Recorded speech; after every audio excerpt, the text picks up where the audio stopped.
Listen closely, my friends. There is a prison so silent that most people die inside it without ever realizing they were locked away. It has no walls, no chains, and no guards, yet it steals more dreams than war, more futures than failure, and more lives than death itself. The cruelest part is this: the prison was never built by the world. It was built by the stories you kept telling yourself until they sounded like the truth. Somewhere inside you, there are two versions of the same person. One is the person you could become if nothing held you back. The other is the person who bargains with comfort, obeys fear, and calls hesitation being realistic. Every decision you make feeds one of them. Every excuse strengthens the other. By the time this video ends, only one of those versions will still deserve to exist. The Stoics understood something that most people spend their entire lives missing. Marcus Aurelius ruled an empire, yet fought his greatest battles in silence. Epictetus was born a slave, yet discovered a freedom kings could never buy. Seneca watched powerful men destroy themselves, not because they lacked strength, but because they never learned to rule the one kingdom that truly belonged to them, their own mind. In this video, I am going to reveal 9 Stoic lessons that can completely change the way you think, act, and live. These are not motivational slogans or empty life hacks. They are timeless principles, tested through war, exile, betrayal, loss, and suffering. And if you stay until the final lesson, you will discover the one principle that ties all the others together, the lesson that separates people who merely admire discipline from those who become impossible to break. This is not a video to entertain you. It is a mirror, and most people look away the moment they recognize themselves in it. The only question is, when that mirror is placed in front of you today, will you have the courage to keep looking? Let's begin. Lesson 1. The prison you cannot see. Most people believe their greatest enemy lives somewhere outside them. They blame their past, their parents, bad luck, the economy, or the people who betrayed them. But that is the first illusion. No prison has ever been more dangerous than the one that convinces its prisoner he is free. The walls are invisible because they are built from beliefs, not bricks. And the longer you live inside them, the more they begin to feel like home. Marcus Aurelius never feared losing his throne as much as he feared losing control of his own mind. He ruled the most powerful empire on earth, yet every night he reminded himself that no enemy could truly conquer him unless he first surrendered his judgment. An emperor understood something that millions still refuse to accept today. The world does not decide the quality of your life. The mind interpreting the world does. Think about a man trapped inside a dark cave since childhood. After years in the darkness, the shadows stop looking like shadows. They become reality itself. If someone suddenly opened the entrance and showed him the sun, he would probably reject it, because the truth is painful when you've spent years making peace with a lie. Your excuses work exactly the same way. They don't arrive looking like chains. They arrive wearing the face of comfort. Every time you say, "This is just who I am," another brick is added to the prison. Every time you say, "People like me never change," another lock clicks into place. And every time you choose comfort over growth, you quietly become both the prisoner and the prison guard. The tragedy is not that someone locked the door. The tragedy is that you stopped trying to find the key. The Stoics believed that freedom never begins with changing your circumstances. It begins the moment you stop believing every thought your mind presents as truth. Because a thought is not a command, a memory is not an identity, and your past is not a life sentence unless you keep signing your name beneath it, day after day. Before we move to the next lesson, ask yourself one question and answer it without lying. If every excuse you've repeated for the last 5 years disappeared today, who would you become tomorrow? Most people are terrified of that question because deep down they already know the prison door has never been locked. Lesson 2. The greatest lie your mind ever told you. There is a voice inside your head that has been speaking for so long, you no longer recognize it as a voice. You call it my thoughts. You call it my personality. You call it who I am. But what if I told you that the loudest voice in your mind is not always the wisest one? What if the greatest deception you have ever suffered was not from another person, but from the narrator living inside your own head? Epictetus, a man born into slavery, discovered something that terrified the most powerful men in Rome. He realized that suffering is almost never created by the event itself. It is created in the tiny space between the event and the story your mind invents about it. Someone ignores your message and your mind whispers, "You are not important." You fail once and it declares, "You were never good enough." The event lasted a moment. The story can imprison you for decades. Imagine a king wearing a crown made of ice. Every decision he makes feels powerful, yet with every passing hour the crown melts, dripping into his eyes until he can no longer see reality. That is exactly what unexamined thoughts do. They distort your vision so slowly that you mistake distortion for truth. You stop seeing the world as it is. You begin seeing only the stories your fears have written. Marcus Aurelius trained himself to stop at the first judgment. Before anger became revenge, before fear became surrender, before disappointment became despair, he asked a simple question: what are the facts and what is the story I have added? That single habit separated a ruler from a victim. Facts describe reality. Stories manufacture suffering. The untrained mind cannot tell the difference. Look carefully at your own life. How many battles have you actually fought? And how many existed only inside your imagination? How many nights have you lost sleep over conversations that never happened? How many opportunities have you buried because your mind predicted a future that never arrived? Most people are haunted not by reality, but by possibilities that existed nowhere except inside their own thoughts. Here is the cruel irony. Your mind will always sound convincing because it speaks in your own voice. It knows every insecurity you hide from the world. It knows exactly which memories still bleed. It knows which regrets still make you look down. And if you never challenge that voice, it does not become your advisor.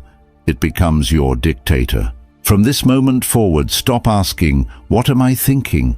Ask something far more dangerous. Should I believe this thought at all? Because the day you stop believing every sentence your mind whispers is the day your mind stops ruling you. But even after exposing the lies of the mind, one enemy still remains. It is quieter than fear, more persuasive than pain, and responsible for destroying more human potential than failure ever could. Lesson 3. The day you started negotiating with weakness. There is a moment that destroys almost every life, and almost nobody notices when it happens. It is not the day you fail. It is not the day you are rejected. It is not even the day you give up. It is the first day you make peace with your own weakness. The first time you whisper, "Just this once," because weakness never asks for your life all at once. It only asks for today, and tomorrow it asks again. Seneca once warned that a collapsing building does not fall because of the final crack. It falls because of the thousands that came before it. Character dies the same way. One delayed decision becomes a habit. One broken promise becomes a reputation. One surrendered morning becomes a surrendered year. Then people call it fate, when in reality, it was only repetition wearing the mask of destiny.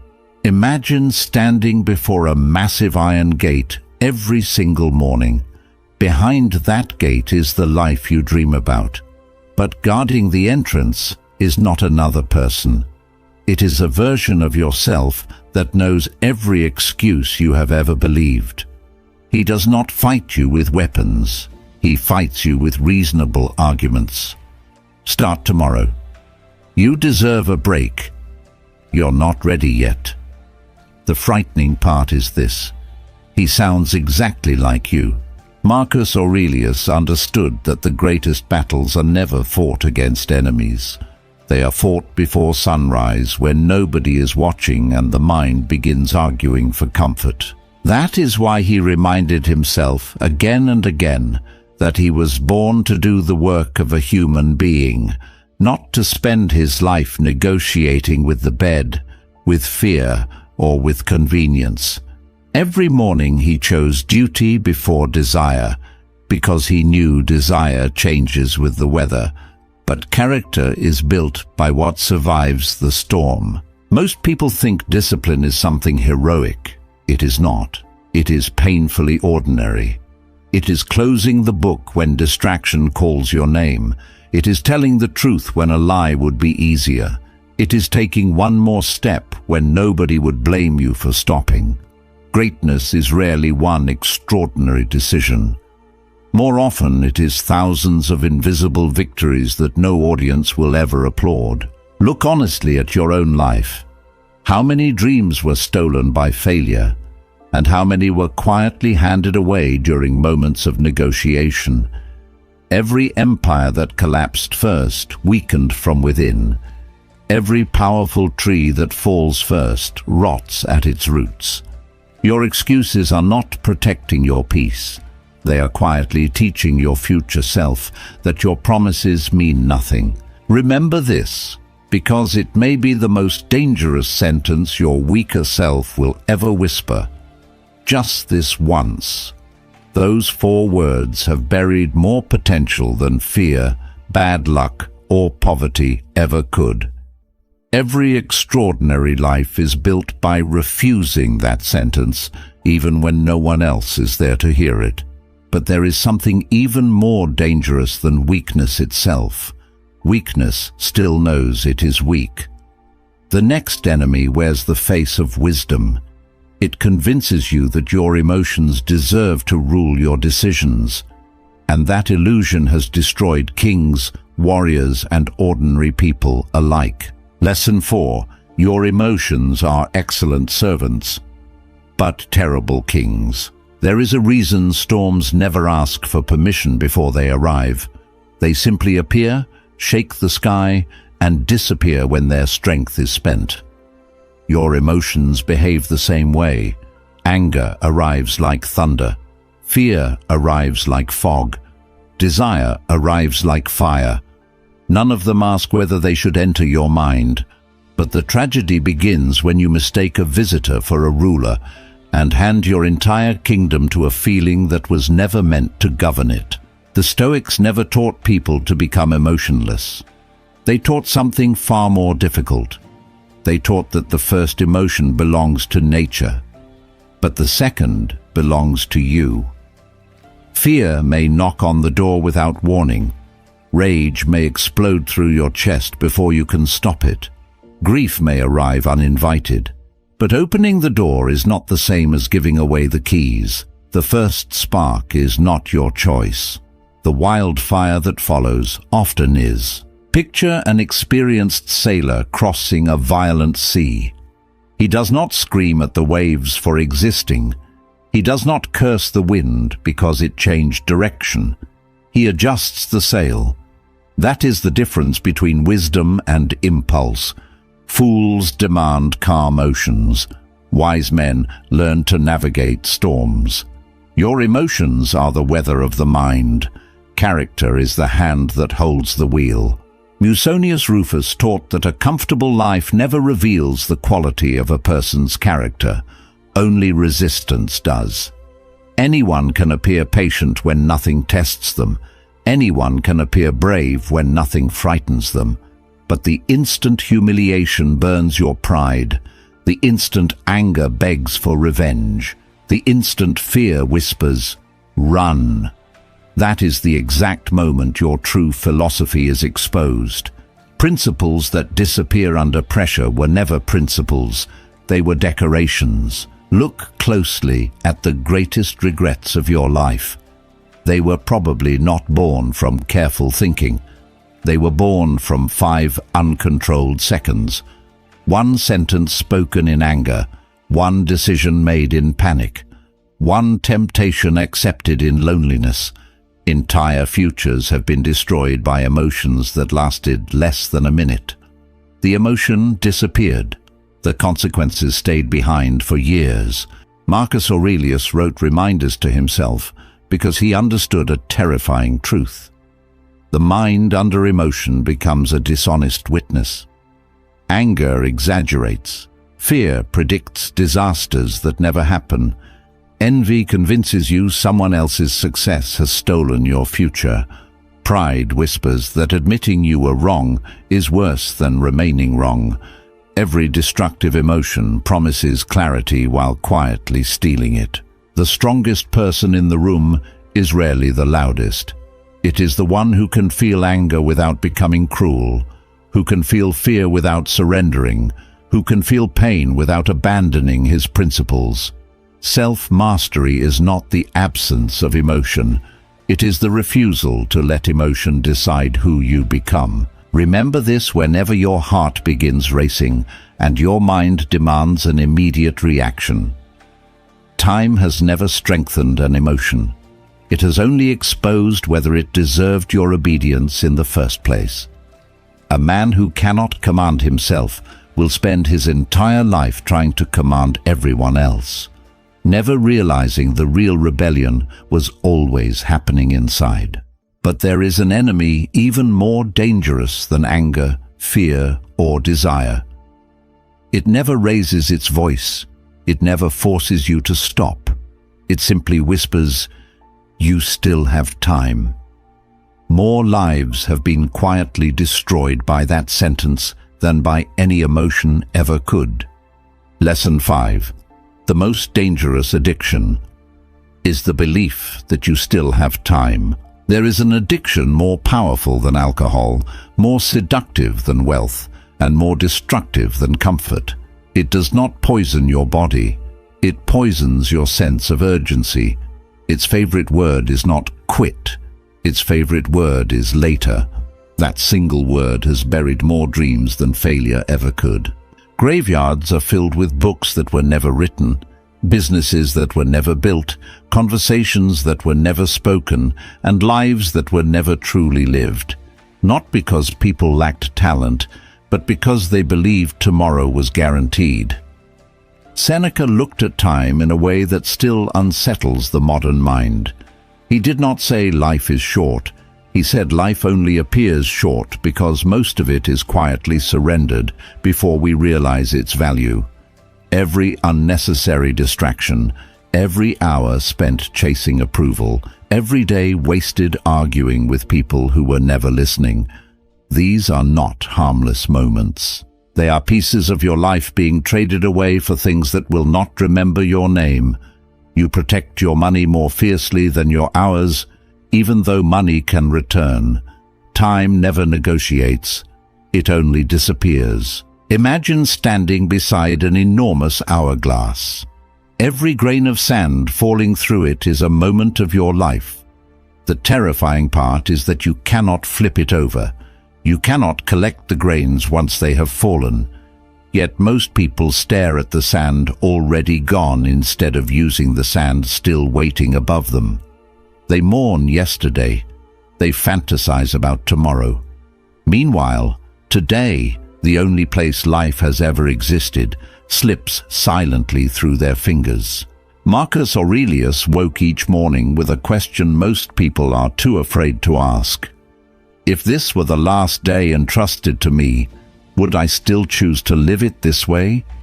Not because he expected death that evening, but because remembering death purified his decisions. Suddenly, pointless arguments looked smaller. Empty pleasures looked cheaper. Petty revenge looked childish. Mortality has a strange power. It destroys illusions and leaves only what truly matters standing. Look carefully at your own habits. How often have you said, "I'll start next week, next month, next year," when life calms down? But life has never promised calm. It has only promised change. The perfect moment you have been waiting for is like the horizon. No matter how far you walk, it keeps moving farther away. Delay is not patience. Delay is often fear wearing the mask of wisdom, hoping you never notice the difference. The Stoics understood something that modern people spend decades trying to learn. Death is not the enemy of life. Forgetting death is. The moment you believe your days are endless, you begin spending them carelessly. You postpone love. You postpone courage. You postpone becoming the person you know you could be. Then one day you wake up and realize you did not lose your life all at once. You lost it one ordinary day at a time, always believing there would be another. So ask yourself one question and answer it with complete honesty. If someone quietly removed 1 year from your life tonight, without telling you which year it was, would you still waste tomorrow exactly the way you wasted today? Most people never ask that question because deep down they already know the answer. But even time is not your greatest enemy. Time only reveals what was already true. There is something far more dangerous, a force that can make a man with unlimited time accomplish absolutely nothing. It has destroyed emperors, philosophers, warriors, and ordinary people alike. It is invisible, familiar, and almost impossible to recognize while it is happening. Lesson 6. The person you are trying to save is the one destroying you. There is a strange tragedy that almost nobody notices. You say you want a new life, yet every morning you wake up determined to protect the same identity that created the old one.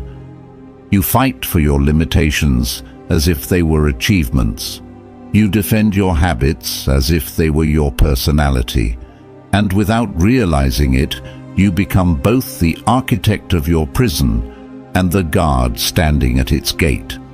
The hardest chains to break are never made of iron. They are made of identity. Imagine a blacksmith standing before a blazing furnace. He places a beautiful sword into the fire until it glows red. To anyone watching, it looks like destruction. The sword loses its shape. Its sharp edge disappears. Everything that once defined it begins to melt away. But the blacksmith is not destroying the weapon. He is preparing it to become stronger than it has ever been. Transformation always looks like loss before it reveals itself as growth. Seneca understood this better than most people ever will. He warned that many men spend their entire lives carrying yesterday's version of themselves like a corpse on their back. They introduce themselves through old failures. They explain themselves through old wounds. They justify their weakness with stories that should have been buried years ago. Every time they repeat those stories, they breathe life back into an identity that should have been left behind. They do not remember the past. They resurrect it. Look carefully at the language you use when nobody is listening. I've always been this way. I'm just not disciplined. I'm not the kind of person who succeeds. These sound like harmless descriptions. They are not descriptions. They are commands. Your mind obeys the identity you repeat most often. If you call yourself weak long enough, your actions will eventually become loyal servants to that belief. A person rarely rises above the story they keep telling about themselves. Marcus Aurelius never asked himself, "Who am I?" He asked a far more dangerous question. Who must I become to meet what this day demands? Those two questions create completely different lives. The first searches for excuses hidden in the past.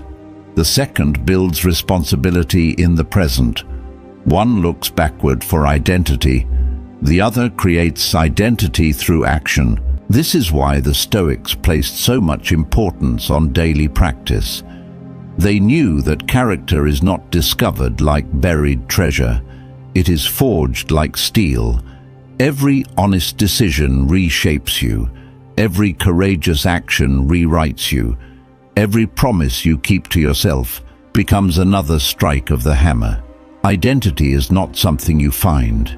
It is something you build, one difficult choice at a time. So tonight, before you sleep, ask yourself a question that most people will spend their entire lives avoiding.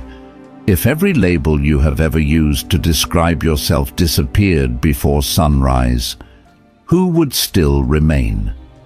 The answer to that question is closer to your real self than the identity you have spent years protecting. Because the greatest transformation does not begin when you learn something new. It begins the moment you stop worshipping the person you used to be.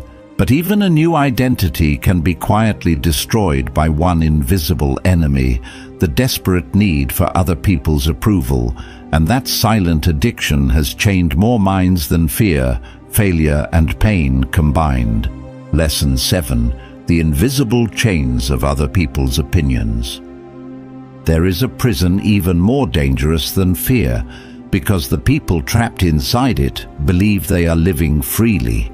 They wake up asking what others expect. They speak the words that earn approval. They wear masks that collect applause. Slowly, almost without noticing, they trade their identity for acceptance. By the time they realize what they have lost, the crowd knows their name, but they no longer know themselves. There is no heavier chain than living a life that belongs to everyone except you. There was a man in Rome named Helvidius Priscus. An emperor demanded his silence because truth had become inconvenient. Helvidius understood something that terrified tyrants. They could exile his body. They could confiscate his possessions. They could even take his life. But they could never force him to betray his own conscience unless he agreed to do it himself. He died with less comfort than most people enjoy today, yet with more freedom than millions who spend their entire lives begging strangers to approve of them. That is the difference between owning your soul and renting it to the crowd. Imagine a magnificent lion raised inside a circus. Every day he jumps through rings of fire because applause has become his food. One day the cage is accidentally left open. The door stands wide open. Freedom is only a few steps away. Yet the lion never moves. He has been trained to believe that survival depends on pleasing the audience. Many people live exactly like that. The cage is no longer locked. The habit is. Epictetus warned that the moment you need another person's approval to feel complete, you have handed them authority over your peace. Think about how frightening that is. A stranger's opinion can determine your confidence. A single criticism can erase a week of progress. One compliment can inflate your ego, and one rejection can destroy your courage. Your emotions rise and fall like a puppet hanging from invisible strings, while someone else quietly holds the handles. Ask yourself an uncomfortable question. How many decisions in your life were truly yours? How many clothes did you wear because you liked them? How many dreams did you abandon because they looked unrealistic to someone else? How many times did you remain silent while your conscience begged you to speak? Every act of self-betrayal feels small in the moment, but together they build a life that no longer resembles the person you were meant to become. Marcus Aurelius ruled over millions of people, Yet every night he reminded himself that reputation belongs to others, while character belongs only to you. Reputation changes with rumors. Character changes only through choices. Reputation can be stolen overnight. Character cannot be taken without your permission. The crowd may misunderstand you. They may mock you. They may even abandon you. But none of those things can diminish the value of a soul that refuses to betray itself. Remember this for the rest of your life. The person who is desperate to be liked will eventually become whatever the crowd demands. But the person who stands firmly in truth, even when standing alone, becomes impossible to manipulate. Freedom begins the moment applause becomes less valuable than self-respect. That is the day you stop performing and finally begin living. But there is one final illusion that is even more dangerous than the need for approval. It is the belief that real power comes from controlling the world around you. The Stoics knew the opposite was true. The greatest power has never been the ability to rule others. It has always been the ability to rule yourself. Lesson 8. The man who conquers himself can never be defeated. Since the beginning of history, men have chased the wrong kingdom. They wanted power over nations, influence over people, wealth beyond measure, and a name that would outlive them. Yet almost every empire eventually collapsed. Every throne found a new king, and every legend became another page in history. The Stoics looked at this endless cycle and asked a terrifying question. What is the value of conquering the world if every night you return home defeated by your own mind? Alexander the Great marched across continents with an army behind him. Marcus Aurelius carried an empire on his shoulders. Yet Marcus understood something Alexander never truly mastered. There is no glory in defeating 10,000 enemies if a single impulse can still defeat you. A man who cannot master his anger will eventually become its servant. A man who cannot master his desires will eventually become their prisoner. A man who cannot master his fears will spend his entire life running from battles that exist only inside his own imagination.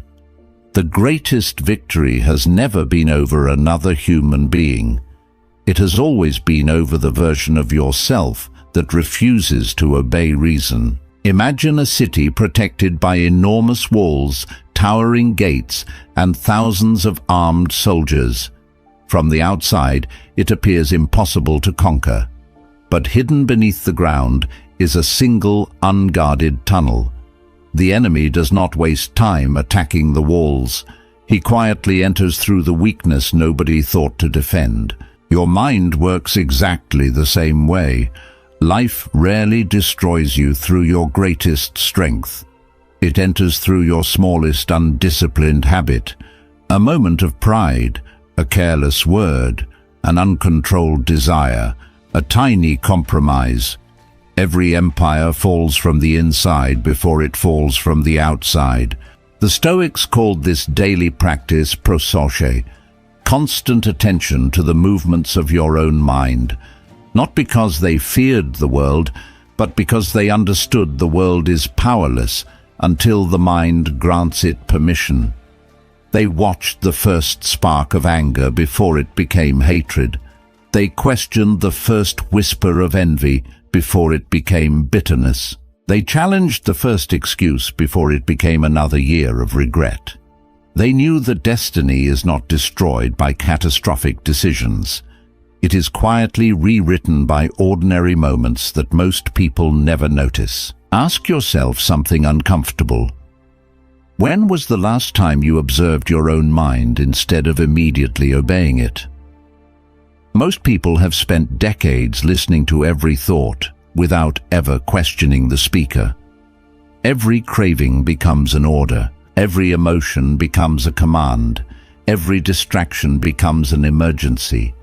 They call this freedom, when in reality they are being controlled by impulses that change from one hour to the next. A slave obeys his master. The undisciplined obey their impulses. The difference is only visible from the outside. Marcus Aurelius wrote in his private journal not because he lacked wisdom, but because he refused to trust an unguarded mind.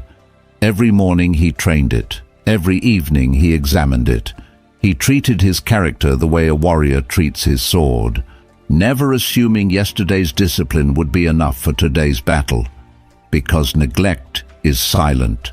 Rust never announces its arrival. It simply appears one day where strength used to be. Character decays the same way, not through one great betrayal, but through thousands of moments when you stop paying attention. Remember this for the rest of your life. The world cannot truly control a man who has learned to govern himself. It can take his comfort, but not his courage. It can take his possessions, but not his principles. It can wound his body, but it cannot command his soul. That is why the Stoics never measured power by the number of followers, the size of an empire, or the weight of a crown. They measured it by one question alone. When temptation, fear, pain, and comfort all speak at once, whose voice does your mind obey? Lesson 9. Die before death finds you. There are two deaths waiting for every human being. The first is invisible. It happens when a man stops growing, stops questioning himself, and quietly accepts the limits of the person he has become. The second is the one people fear, the day the body takes its final breath. The Stoics believed the first death is the true tragedy, because millions reach the second without ever realizing they died long before it arrived. The Roman Emperor Marcus Aurelius woke each morning knowing something most people spend their entire lives trying to avoid. He knew this day could be his last, yet he did not let that thought fill him with fear. He let it fill him with clarity. Suddenly, pride became too expensive. Revenge became too small. Procrastination became impossible to justify. When you remember that life is temporary, every meaningless distraction loses its power. Death does not steal meaning from life. It gives life its meaning. Imagine a sculptor standing before an enormous block of marble. Hidden inside that stone is a masterpiece. But the masterpiece is not revealed by adding more stone. It is revealed by removing everything that does not belong. Every strike of the chisel looks violent. Every piece that falls away looks like loss. Yet with every blow, the statue becomes more visible. Your character is carved the same way. You do not become extraordinary by collecting more comfort, more approval, or more excuses. You become extraordinary by cutting away everything that weakens your soul. The Stoics understood that transformation is not the process of becoming someone else. It is the process of killing everything inside you that was never truly you. Kill the excuse before it becomes your identity. Kill the resentment before it becomes your personality. Kill the fear before it becomes your future. Kill the need for approval before it becomes your prison. Every day, something inside you must die, or the person you could become never gets the chance to live. Most people spend their lives protecting the very version of themselves that is holding them back. They polish their chains. They decorate their cages. They memorize the story of why they cannot change. Then they call it authenticity. But there is nothing authentic about living beneath your own potential. The strongest people in history were not those who refused to change. They were the ones willing to destroy the old self without mercy whenever truth demanded it. Look back at every lesson in this journey. The prison was never outside you. The lies were never spoken only by other people. Weakness never arrived in one dramatic moment. Time was never guaranteed. Your identity was never fixed. Approval was never freedom. Real power was never control over the world. Every lesson has been pointing toward one unavoidable truth. Your greatest enemy has never been another person. It has always been the version of yourself that chooses comfort over character. So here is the final question, and it is the only one that truly matters. Years from now, when your life is reduced to a handful of memories and a name carved into stone, which version of you will history remember? The one who waited, the one who complained, the one who negotiated with weakness, or the one who looked directly at his own flaws, burned away every excuse, and became someone even fear could not command? Stoicism was never about becoming fearless. It was about becoming truthful. And the day you become completely honest with yourself is the day nothing in this world can truly defeat you anymore. If you have stayed until this moment, then this was never just another video. It was a mirror. Every lesson pointed toward the same truth. Your greatest enemy was never the world.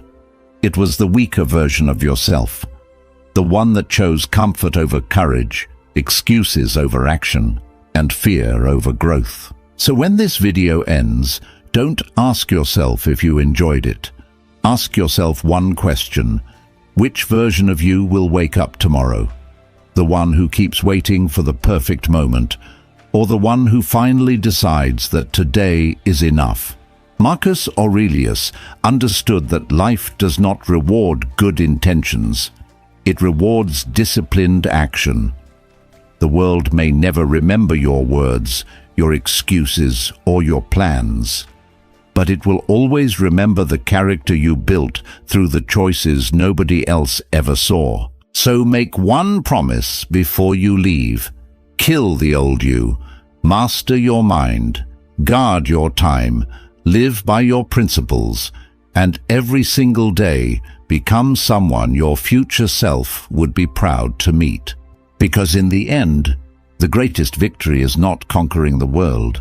The greatest victory is conquering yourself.